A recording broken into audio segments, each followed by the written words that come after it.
Hello guys, তোমরা সবাই কেমন আছো? আশা করি তোমরা সবাই ভালো আছো। তো আজকের এই মিনি ব্লগে তোমাদেরকে স্বাগত।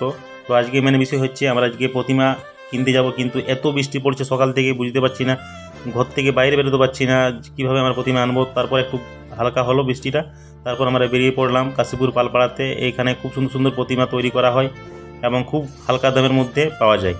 এখানে হয়তো সবাই প্রায়ই জানে আমাদের কাশীপুরের মানুষজনেরা।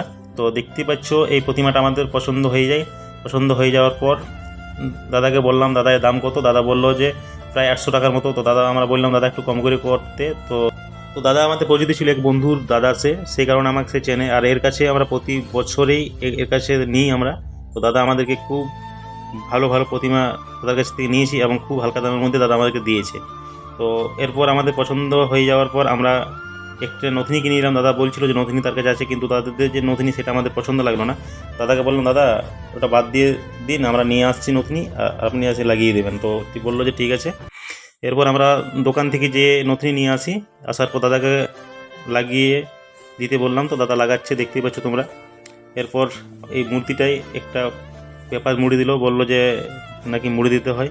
তারপর আমাদের যে ভাইগুলো ছিল তারা বললো যে ঠিক আছে, প্রতিমাটার সঙ্গে একটা ভিডিও করতে, ব্লগ করতে, শর্ট ব্লগ করতে। তো আমি সেটা করলাম, তোমাদের সামনে তুলে ধরলাম। এবং আমরা এরপর আমাদের যে প্রতিমা সেটা সব কিছু হয়ে গেছে। আমরা টোটো একটা ভাড়া করেছি, সেই টোটোটা দেখতে পাচ্ছ, টোটোটায় এই প্রতিমাটা চাপাবে। আর যে টোটোটা এনেছে সেটা হলো আমার একটা গ্রামের ভাই, খুব ভালো ছেলে। আর ও টোটোটাই নিয়ে এলাম, বললো 100 টাকা লাগবে। তো এরপর দেখো ও হাই করে দিচ্ছে।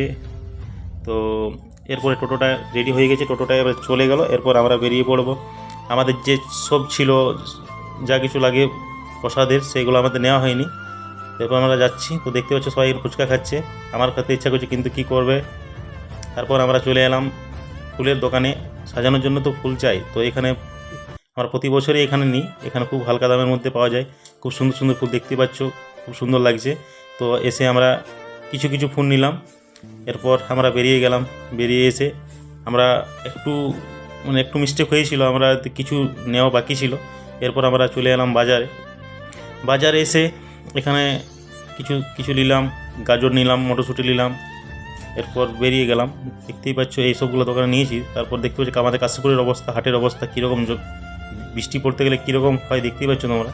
আর কি বলবো, মানে এত গন্ধ, পেচ্ছাপের গন্ধ আর পায়খানার গন্ধ, আর কি বলে তো তোমাদেরকে কোনো কিছু বলারই নেই। এরপর আমরা বেরিয়ে গেলাম, আমাদের সব কাজ কমপ্লিট হয়ে গেছে। এরপর আমরা বেরিয়ে গেছি, দেখতেই পাচ্ছ রাস্তার মধ্যে আছি। এরপর আমাদের এই কাশীপুরের নামকরা শপিং মহল দেখতে পাচ্ছ, অশোক বস্ত্রালয়। খুব ভিড়, আজকে পুজোর বাজার তো খুব ভিড়, দেখতেই পাচ্ছ খুব ভিড় আছে। তারপর আমরা চলে এলাম কাশীপুর দ্বারকেশ্বর ব্রিজ। দেখতে পাচ্ছ আমরা আমাদের গ্রামে প্রায় ঢুকে গেছি। এরপর যে প্রতিমাটা আমরা নিয়েছি সেটা এই যে এখানে করছি আমাদের প্রাইমারি স্কুলে। আমাদের জায়গা ঠিকমতো ছিল না, তো আমরা ভাবলাম যে স্কুলে করলে খুব ভালো, বৃষ্টি পড়েছিল তো। তো এরপর দেখতে পাচ্ছ যে টোটোটা আমরা করেছিলাম, সেই টোটোটা আমাদের সামনে প্রায় চলেই এসেছে। তো খুব আস্তে আস্তে আসছে, খুব আস্তে আস্তে আসার পর এখানে কি হয়েছে দেখতে পাচ্ছ, এই বাবারই কি হয়েছিল। এরপর যাই হোক আমরা ধরে উঠিয়ে নিয়ে এলাম। আর কিছুক্ষণের মধ্যে কী হতো বলা যেত না, আর কি পাল্টি খেয়ে যেত। তারপর দেখতে পাচ্ছ প্রায় স্কুলের সামনে চলে এসেছে। এবার অনেকেই পাড়ার ছোটো ছোটো বাচ্চারা দৌড়ে আসছে ঠাকুর দেখার জন্য। টোটো থেকে নামিয়ে প্রতিমাটা আমরা রুমের মধ্যে রেখে দিলাম, দেখতে পাচ্ছ তোমরা। আর ছোটো ছোটো যে বাচ্চাগুলো খুব এনজয় ফুর্তি করছে। আর গাইস, আমার ব্লগটা কেমন লাগলো? ব্লগটা ভালো লাগলে অবশ্যই লাইক, কমেন্ট, শেয়ার এবং সাবস্ক্রাইব করে নেবে। Thank you.